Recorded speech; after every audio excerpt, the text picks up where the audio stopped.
Halo teman-teman, apa kabar? Hari ini kita akan membahas tentang pelaku ekonomi dan bagaimana sirkulasi dalam perekonomian.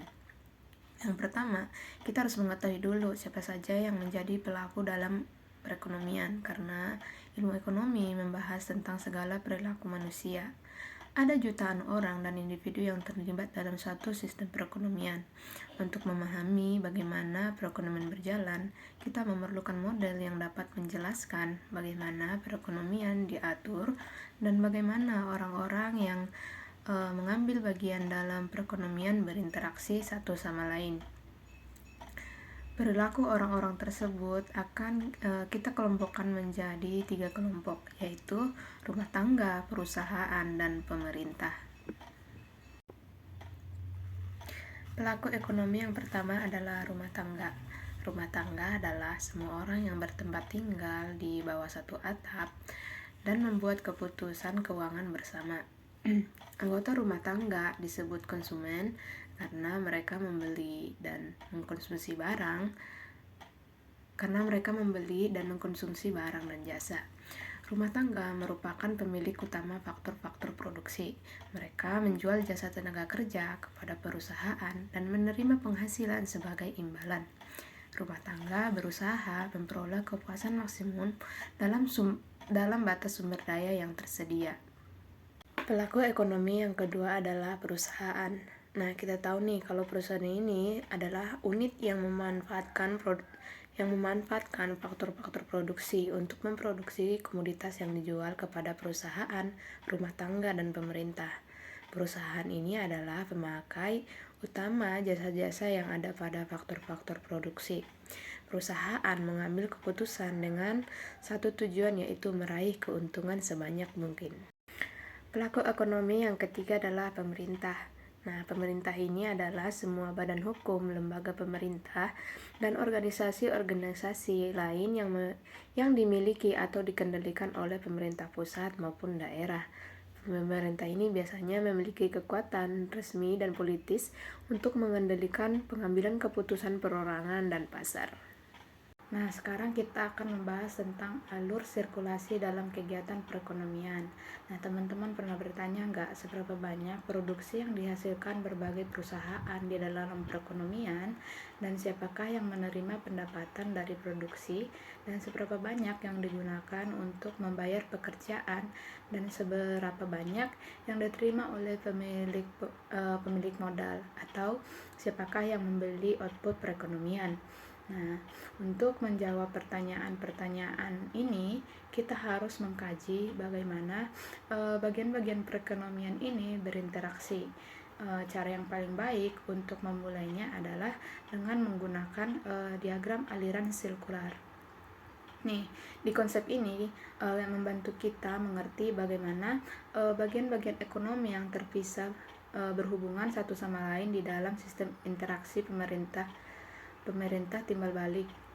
Gambar ini akan menunjukkan bagaimana perekonomian sebenarnya berfungsi. Nah, keterkaitan di antara pelaku ekonomi yaitu rumah tangga, perusahaan, dan pemerintah, dan bagaimana barang atau jasa serta uang mengalir di antara mereka melalui berbagai pasar dalam perekonomian dapat dilihat pada gambar ini.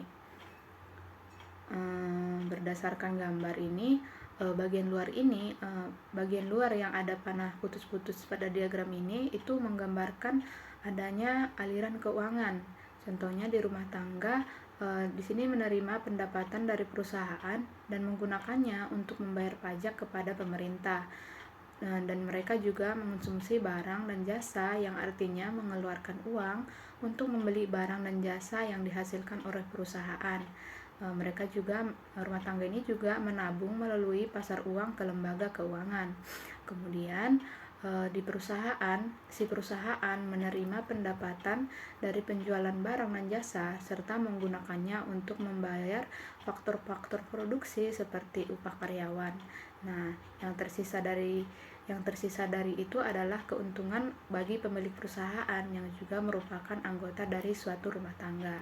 Oleh karena itu, pengeluaran membeli barang dan jasa mengalir dari rumah tangga dan pemerintah ke perusahaan. Sementara pendapatan dalam bentuk gaji, sewa, dan keuntungan mengalir dari perusahaan ke rumah tangga. Nah, rumah tangga dan perusahaan di sini akan meminjam di pasar uang untuk membeli barang-barang investasi seperti rumah dan pabrik. Sedangkan pemerintah memperoleh pendapatan dari pajak dan menggunakannya untuk membayar belanja pemerintah. Kelebihan dari penerimaan pajak yang melebihi pengeluaran pemerintah itu disebut dengan tabungan masyarakat. Nah, tabungan masyarakat ini biasanya bisa bernilai positif atau surplus anggaran atau negatif yang kita sebut dengan defisit anggaran. Nah, aliran pada diagram ini menggambarkan aliran input dan output. Di sini rumah tangga menjual tenaga kerja, tanah, modal ke perusahaan di pasar faktor produksi, sedangkan perusahaan-perusahaan menggunakan faktor-faktor tersebut untuk mempromosikan barang dan jasa yang kemudian dijual ke rumah tangga dan pemerintah di pasar barang dan jasa, atau yang kita sebut dengan pasar produk. Nah, oleh karena itu faktor-faktor produksi mengalir dari rumah tangga ke perusahaan, dan barang-barang dan jasa mengalir dari perusahaan ke rumah tangga dan pemerintah.